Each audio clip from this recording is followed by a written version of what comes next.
তো ইসলাম ধর্ম অনুযায়ী কিন্তু হজের পরে সবচেয়ে গুরুত্বপূর্ণ জিনিস হলো ওমরা। তো যাদের সামর্থ্য আছে তারা কিন্তু প্রতি বছরই ওমরা করতে সৌদি আরবে যায়। আর সৌদি সরকারের জন্য কিন্তু ওমরার সময় তাদের স্বাস্থ্য সুরক্ষা এবং নিরাপত্তা দেওয়া অনেকটা ঝুঁকির মধ্যে হয়।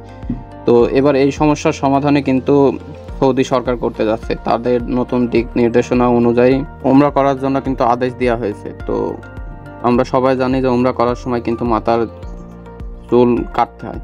তো এই সমস্যার মধ্যে কিন্তু অনেকের স্বাস্থ্য ঝুঁকি থাকে। তো এই সমস্যার সমাধানের জন্য মসজিদ আল হারামের নির্দিষ্ট নির্দিষ্ট স্থানে যাদের সার্টিফিকেট আছে তাদের কাছ থেকে চুল কাটার জন্য কিন্তু সৌদি সরকার এই দিক নির্দেশনা দিয়েছে।